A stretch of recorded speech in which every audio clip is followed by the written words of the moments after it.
Hello, everybody. It is that time of the week. It is your illustrious host, as Dragon's Fury. This guy right here.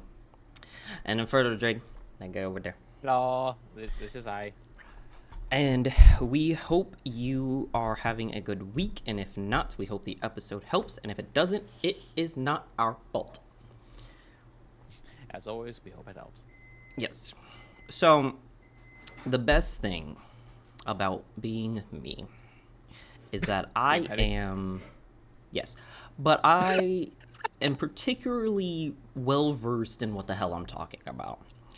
And if you dig deeper into the recesses of your brain, there was a couple episodes when I was saying we've been given schlap for our anime and our mangas and our stories, whatever we were saying.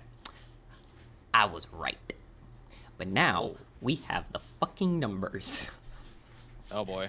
So, few days ago, relative to this recording, a particular big name in the anime and manga space came forward, is a way of putting it, to say that the isekai genre has fucked the industry. I mean, I can agree with that. There's way too much isekai. It was not even just way too much isekai. It is way too much isekai, and isekai is not good for business. So, we're going to play a little mini game. Who do you think said this? Like, who do I think? Yeah, big name. Big groupies. Who's some of our big heavy hitters? For anime content creators? No, not creators. Legitimate. Anime.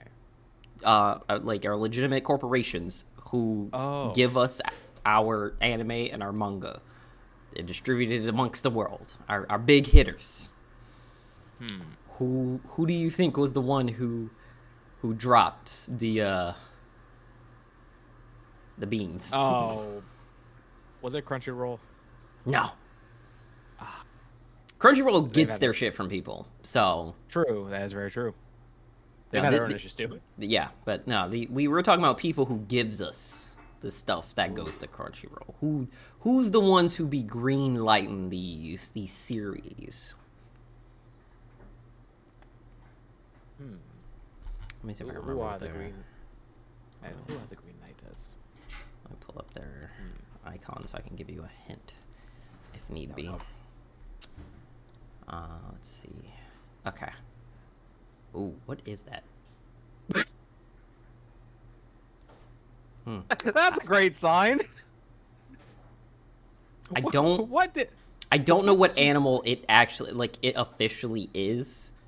But, like, I know you would recognize it when you see it. Okay. So, yeah. Hopefully I do. We'll see.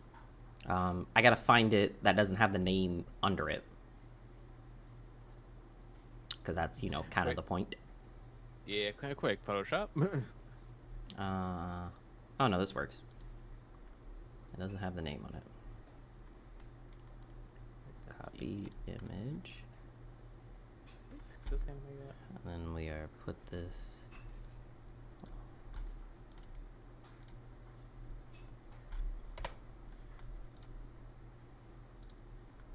There we go. Put it in our little chatty chat there. Oh, I love how they have Dark Souls there. Actually, no, that's Demon Souls. Fuck. Was it Kadokawa? Is that what that one was? Yeah. Yeah. Oh, yeah, Kadokawa. Yeah. Kadokawa. That's who said it. That's who gave us the information. So I know my bird. We're running off of our lovely people at Screen Rant. So thank you, Nicholas, for putting this together. Also, I love that they use... I'm pretty sure that's Demon Souls and Danganronpa. Yeah, that picture came from them acquiring Sony stuff. I just find that hilarious. Yeah. So yes. So let's see. A fun line from this article that was written was, They reveal isekai oversaturation is actively harming the anime industry. The lack of genre risk taking is a major factor in their profit decline. Yeah, I mean, when you really think about like, there's only so many isekais you can really tell before it gets stale. Well, here's the thing. That shit got stale like 3 isekais in. Oh, I know. Like, some isekais can make it work just because they're a fun story, but there's a lot of them just like, really? Yeah, let's see. Okay, so they release their numbers, and for the, let's see, the 2026 physical year, they have plummeted over 50% compared to the previous year. Damn, that is a big drop. Yeah, they've lost that much profitability for their property. They're publishing an intellectual property. So specifically for, the individuals that like specifics, 51.6%. Like, I knew it was bad, but damn, more than half. Yeah. Nah, we ain't talking like a dip, like, oh, it's not as good. No. Lost half of their profits over the year. Yeah. That is like, big. Like, going down 25% is already bad, but half?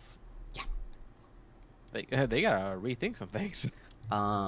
They said it openly attributes the decline to an unhealthy dependence on the predictable, tried and true narrative templates specifically formulated in isekais, and that have saturated the market. And they are obviously going to take a new approach to fix this because that's a lot of money. Oh yeah. I'm curious what new approach they're going to try taking. Let's see. I know that's in here. Where is it? It's listed as What would that answer be? Where is it? It's in here somewhere. Where'd it go? Because basically they were saying that they are going to essentially just here it is. A key part to this recovery strategy relies on the publication steering committee, an integral governing body tasked with spearheading sweeping creative overhauls. Moving forward, Kudokawa, so many Ks, intends to pivot away from assembly line fantasy tropes and implement strict greenlighting criteria designed to prioritize originality and long-term financial viability over the short-term trends. So they're basically just going to be like, no more isekais. Like, if it ain't new, no. If it ain't got that long-term longevity, no. Honestly, I can see that. And so, obviously from a business standpoint, like you want your product to be able to last. Right. And so, of course, they were saying it was like, this isn't the first time that this has happened, but it needs to be addressed. So it's like the isekai fatigue is far from an unprecedented crisis. Rather, it's a repeating pattern in the life cycle of manga and anime. Every major era has experienced a phase where a single storytelling formula becomes so immensely profitable that publishers oversaturate the market. In the 80s, early 90s, it was Dragon Ball, which caused the tournament-style battle shonen. And then in the mid-2000s, it was Yu Hakusho, the high school harem romantic comedies. Oh, Jesus. So, yeah, this isn't anything new, which is interesting to say because being someone who came into the space around that time, because obviously, I started kicking it about, 93, and that time I'm, a well-adjusted individual to start, like, watching some of this stuff. It's roughly early 2000s, right? So, yeah, essentially, so it's kind of like the era between, like, the battle shonen and the so like the battle shonens are going freaking crazy, like, out the wazoo is whatnot. And so it's like, obviously, like, I enjoyed Dragon Ball, but I was never like on the hype train, and I don't really remember a lot of the like battle tournaments one. Like I know there's anime out there. Like there's that weird wrestling one, like Alien Wrestler one. Alien Wrestler one. Yeah, I was watching a video some time ago about like different anime that people forgot about, and this was one of them. And I was like, I remember that weird shit. I'm sure if you showed me a picture, I'd probably remember it. But when it comes to the battle show, other than Dragon Ball, obviously, like one that comes to mind immediately is Yu Yu Hakusho. Yeah, I guess, but that's like it was kind of like a side plot to it. Like that wasn't. I mean, it wasn't like obviously the fights were there, but the tournament style, yeah, that was like one whole arc. Yeah. Ultimate Muscle. That's what the anime was called. All right, I need to look this up. And the whole imagine Mucha Lucha, but aliens Mucha Lucha! Was, it was a wrestling. Obviously, it was the wrestling anime, but Jesus. like okay. I never watched this, but I have seen these people. But before. like, I remember that being a thing, and so I was like, okay, so this was probably during that like tournament because this is the whole thing. The whole thing is just them going out fighting because it's a wrestling anime. So the whole thing is a tournament styles, right? And then you kind of like had like stuff going on with like Street Fighter and other stuff like that. Wasn't Baki around that time? The original? Yeah. Yeah, I believe so. When was the original Baki? Because I feel like that was in the 90s. Maybe 80s? So there was Baki the Grappler, which was the 90s. So yes, the original Baki was early 2000s. Baki the Grappler. Is that really what it was called? Yeah. Huh. I thought it was just called Baki. But I guess that's the new one. Yeah. The newer ones are just called Baki, but like the original, that's why I asked. I was like, are you talking about the original Baki? Yeah. Baki the Grappler. Okay. I'm trying to think. Yeah, because I'm trying to. Also, I would say like early 2000s was also like a lot of sports animes. Yes, there were a decent amount of sports one. Prince of Tennis. Yep, I remember reading Prince of Tennis. Like that was like the first and only like manga I read like fully through was Prince of Tennis. Yeah. Because like for whatever reason I was just like big into tennis at that time, so I just read it every time I was in the library, and I was in the library a lot. Yeah, funny enough, Prince of Tennis is actually what got me to play tennis. See, there you go. It works.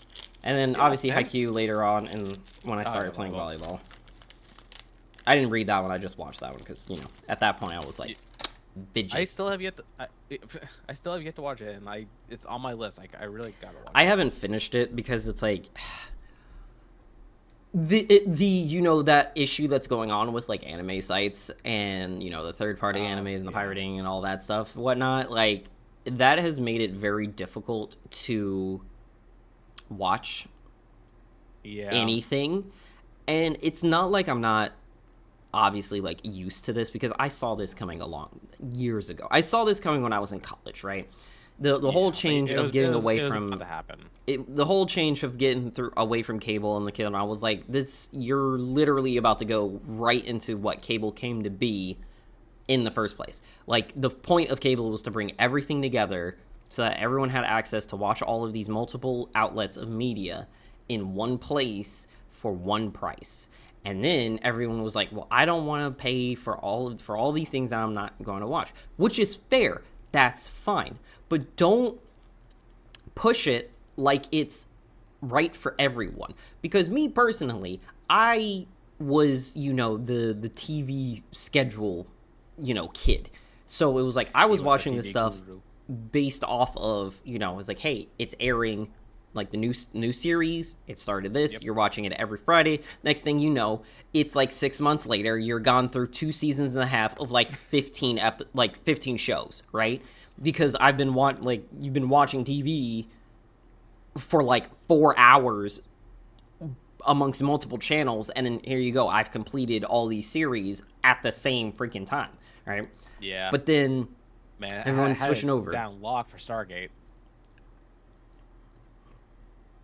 It's crazy. thinking of Stargate is one of those things that was like, that's what level of like commitment I was to that show, because I did watch all of Stargate as it aired. Yeah. So I'm just like, that is a lot of Stargate. Right. Like The only one I didn't watch Stargate was Universe, because that one was Yeah. trash. Yeah, But I did watch watched a lot of it, so that I knew it was Yeah. trash. Like I watched because how many seasons did it have? Like 2, 3? Universe? I think it had like Yeah. 3. Okay, because I know I watched all season 1, season 2 I was in, now in season 3 I didn't even watch. But like I mean, as you know, like Stargate Atlantis was like my favorite Stargate, and I literally like every Friday I'm like, okay, gotta watch it. Yep. And so now we're back at like, so now everyone was like, oh, I just want to watch stuff over here. I was like, okay, cool, right? But like, to push it constantly, and it's our own damn fault. Like, that's what it is. Oh, It's yeah. a bunch of people who had the same idea, got together, and they were like, this is better. This is just better. And then all the the fence people were like, okay, yeah, whatever. Like, I could save money. I really don't watch it or whatever. And so you essentially force the public opinion on cable the direction of away from it. And now, that you start messing with people's money, right? So now all of the, providers are like, well, we're not getting our cut from the cable companies for, the deals that we're making on providing the all of the content that we provide via these things, the whatever the deals are made. And they were like, well, we can make our own deal, we'll just have it direct.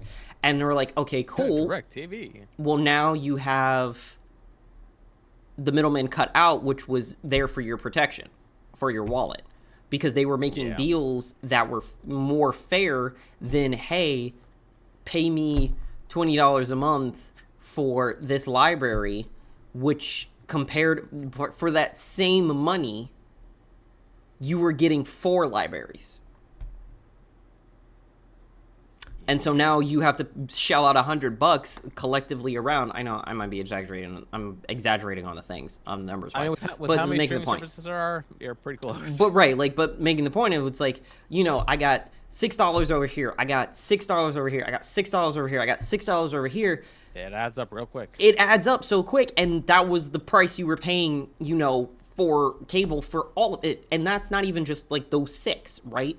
And then now you have like the exclusives, where it's like people are only providing to the other thing. So it's like, oh, we're doing shows only on Fox. Oh, we're doing shows only on Hulu. We're doing shows only on Netflix. We're doing shows only on Peacock. We're doing shows only on Max, only on Apple.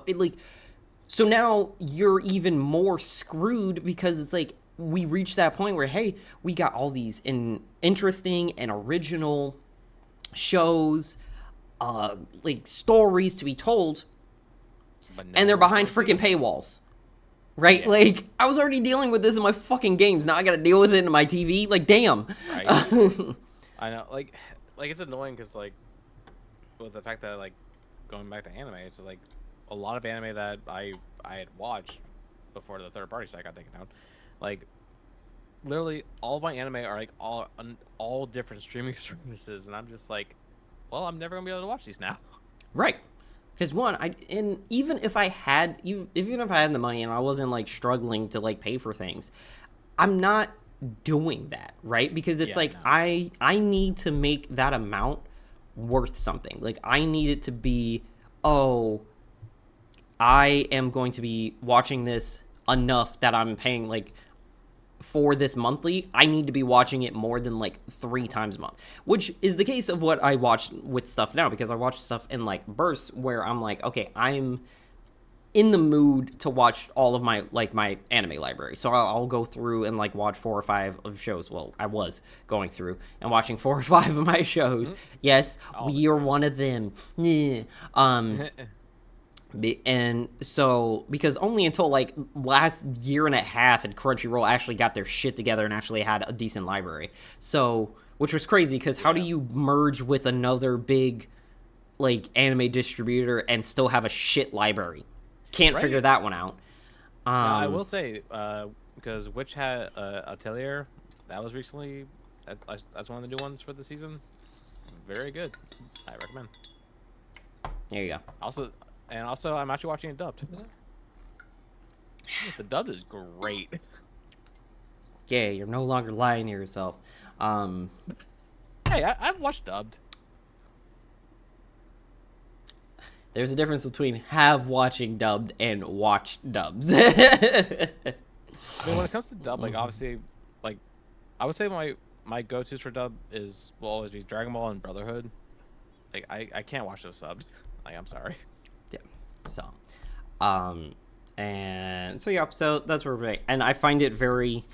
So my question to you, my good son, is the. So my question is, does this button work?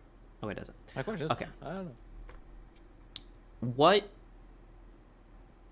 So, for discussion's sake, what genre would you want to come back to the forefront without becoming oversaturated? Like, let's not get to the same point where we're just overdoing it again.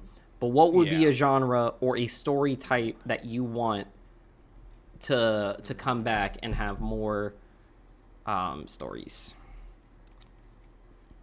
And okay, I'm trying to think because like obviously we've been in the anime scene for a while, so like we've seen a lot of saturations. Yeah, like, we've been in this for a hot minute. Okay, I just panicked because I saw one of my feeds were muted, but I was like, okay, now we're good. Honestly, like one genre that I don't remember seeing much of is mystery. Okay. I feel like because like I've seen some good mystery animes and they've been very enjoyable to watch, but I haven't seen many. And I know this one would not pick up base, but horror. Yeah, I know. No. They're too good at making it. That's the problem. It's not a matter of like it's bad. It's too good. Some of like the horror anime, and it's mainly because it's like a cultural thing. There are some very horrifying like ghost stories and like folklore tales that come out of Asia, and just turning them you don't even have to adapt anything. Just tell the story, and it is the most unsettling. I can't sleep at night stories. It is so unnerving. Like, no, we don't need any more of that. It's already creepy enough as is. And what makes it worse is that these are real. Like, these aren't made up stories. Like, these are stories that exist in our world. It's not like, oh, hey, like, it's a creepy like, thing. No. Like, this is actual folklore. It's like this is actual folklore. Like, good God. So yeah, no more of that. I wish I was better at names, but there's I would say mystery adjacent, because it's not really a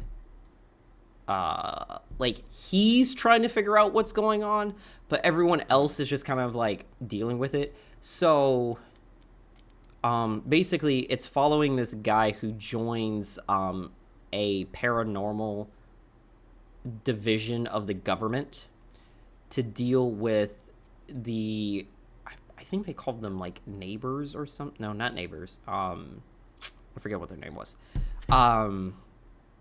But essentially like yokai.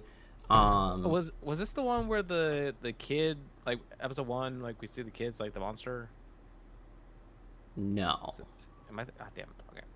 No, like this is a whole ass adult. Like this is his job, is to go out and like deal with there is an adult. But no, he is the adult, not there is an adult. Like he is like all of them are adults. There's no kid involved at all. Okay. I'm thinking of a different anime then. Yeah, and so he's like getting like it's like his first night. He joins this division. They're giving him the rundown or whatever, and it's very much like Paranormal Activity, but they're trying to figure out what's going on because like they speak another language, so we don't understand them. But he ends up doing so because he's the descendant of this basically this not shaman, but this basically he's the descendant of this Omnioji from like 100 years ago or something like that, or longer. and he had the ability to communicate with these like varying beings, like the gods, deities, like all that stuff. They're all real and they all exist in fucking Tokyo because anime. Yeah. And so I feel like I know the anime, but yeah, I can't. I Think can't of remember the the name. Hold on, let me see if I can find it. That was really good. Like that was a good short one because it was just like, hey, here's this mystery of like, so the mystery being, why is it that he was able to understand them? Why are they like involved in the first place? And like all these other paranormal things, etc. Blah blah blah.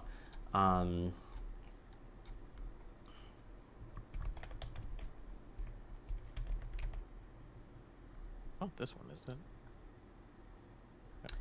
Okay. It is from Nope, Midnight Occult's Silver Servants. That's what it's called. Let's see. Sorry, what was it again? Midnight Occult Civil Servants. Okay, there we go. Let's see. MGOs.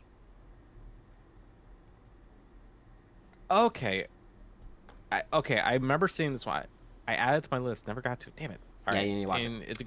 It's a good one. Yeah, because it's following him dealing with all, because like I said, he has this ability, right, and it tells you everything of what that means, and then it's like the underlying thing of it's like, oh, the organization treats them a certain way, and he's like, well, like, why?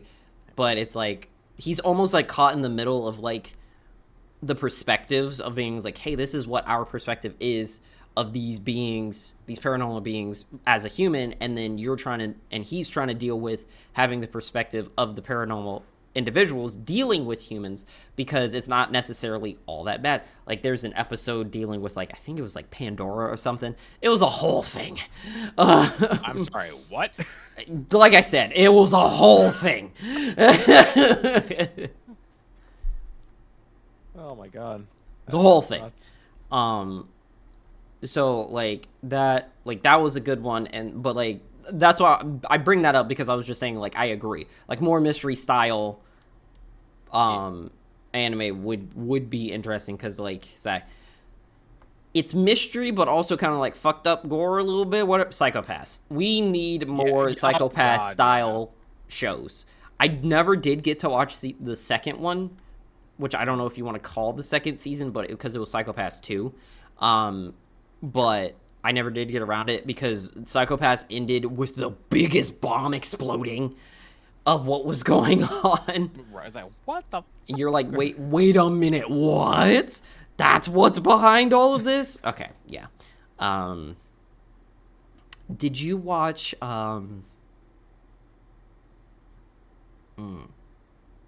what was that? Because I remember I brought it up to you. The anime where the investigators were going into killers like subconscious. Oh god. I know I started watching that one. Fuck is oh god damn it. I know I started watching that one. The curse of having too many anime to watch at once. Facts. You start losing track. It Invaded. That's what it was. That's what it was called. Yeah. Oh, if I remember, because what? Remind me, was that the one where he outran a nuke? No. No, no nuke involved. I might be confusing it. Okay. No, the person who outran a nuke, wasn't that 009? No, you mean 007? No, 9. 9. Sorry. Cyborg 009. Hang on, let me see. Because I remember he outran a nuke. he definitely did. God, that. Funny enough, I think that's what genre would you say is 009? I would put it in like a subcategory of like mystery, because they're cops. Like they're basically, a police force dealing with, different incidents and, uncovering plots and stuff like that. So I would put that. Okay. Yeah, because Cyborg 009, that was a good series.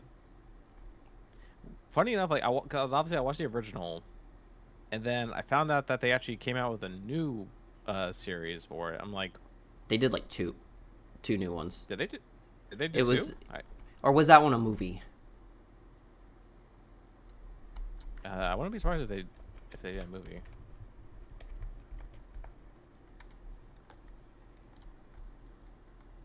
Let's see.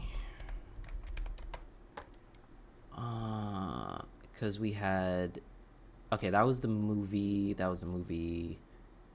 That was a series.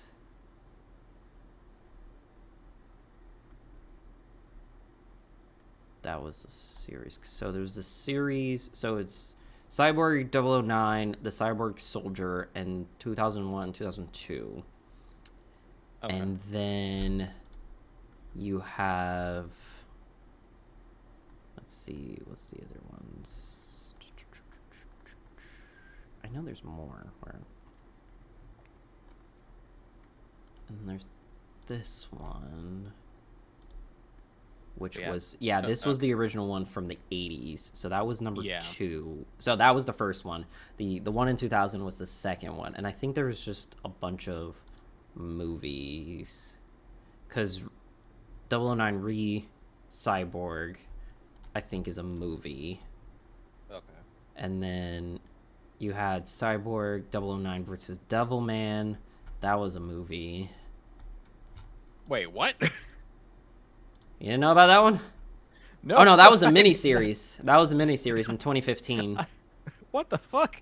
Yeah, that was a fun one. Yeah, that was a fun one. This one was from the 80s. This was a movie. Yeah, there was a lot more 009 than I thought there was. Yeah, this was the 80s. Cyborg 009, Legend of the Super Galaxy. That was a movie. Gurren Lagann Tengen Toppa. Yeah. Okay. Yeah, I think that was... Okay, so yeah. So 2 series and then a fuck ton of movies.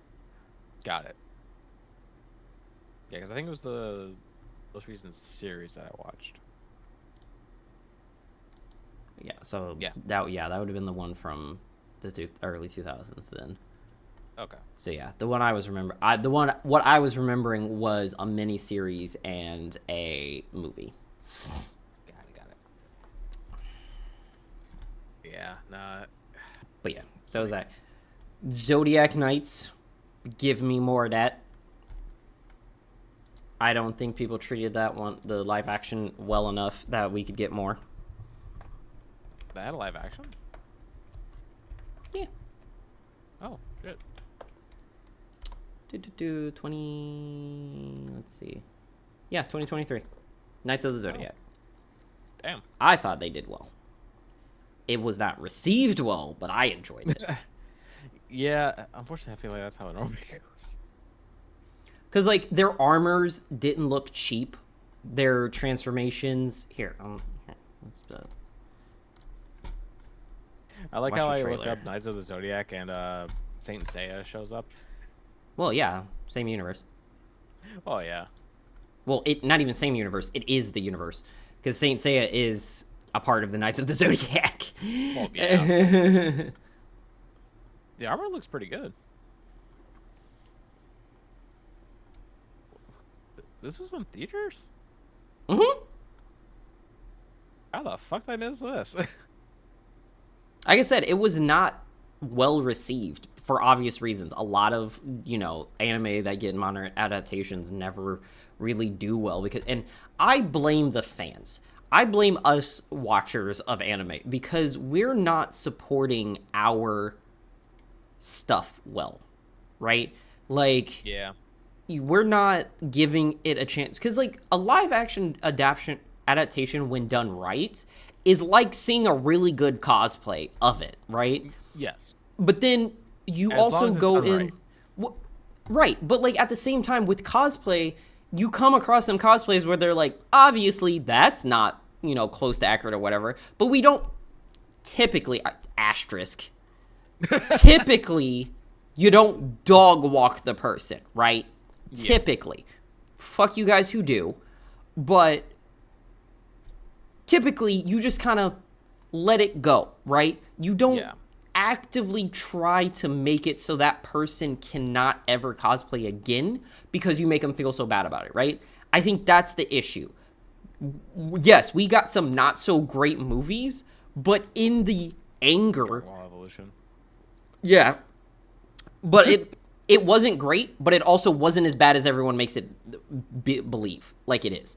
People are throwing shit way out of proportion of how bad that movie actually was, and it's kind of concerning. Like, it was not good, but it's not a let's start a riot over, right? Like, people started a fucking riot. Well, yeah. I would say, like, if you don't know what it's trying to do, then it's fine. And so a lot of these live action adaptations that we've had over the years aren't getting the support to be like, hey, okay, it's not as good as we thought it would be. Here's some constructive critiques. That's another thing motherfuckers need to get the fuck good at. Give opinions that help, not you just bitching without reason. And then we can get better adaptations because now they're like, okay, these are the aspects that people want to see. These are the aspects that we're falling short on. And frankly, that just comes down to the viewers, and which is our group of individuals we belong to. So frankly, it's our fault and we need to do better. I mean, yeah. I mean, like, the fans need to support the series that they love.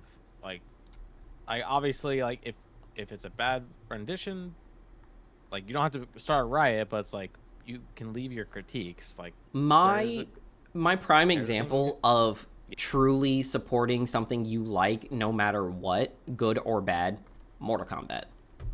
Because looking back at the old school Mortal Kombat movies, those things were atrocious. Oh, they were. They were terrible. But again, if you are a Mortal Kombat fan, that was the shit. That was the place to be. That was the movie to know about. That was the thing you wanted to be a part of. And that's why I'm so freaking happy that I'm going to see the second one that they put out this weekend. Oh, you have to let me know how it is. Because, like, at least from the trailers, it looks good. Oh, it's going to be great. They did. Katana alone was enough for me to go and watch it. Because I was like, oh, you found Katana out in the world. Love that. And everyone else that's in it, I have my reservations about Luke Cage, but what I have seen of the voice lines for him, what he's been doing, they wrote Johnny like Johnny. So he's a fucking idiot, and we love him for it.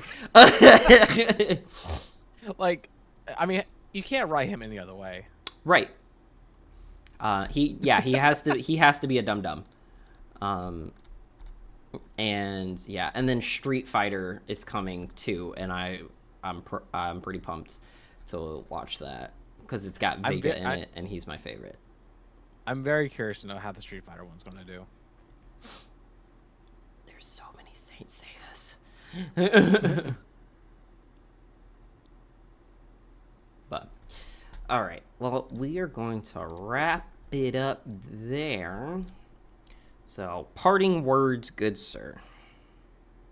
Well, as always, make sure you stay hydrated, have fun, and also if you want any anime recommendations, definitely check out Witch Hat Altair. I've watched a couple episodes. It's pretty good. And with that, we hope to see you around, and shout out to everyone who loves and support us up to this point, future, and into affinity. And beyond. Bye-bye. Bye.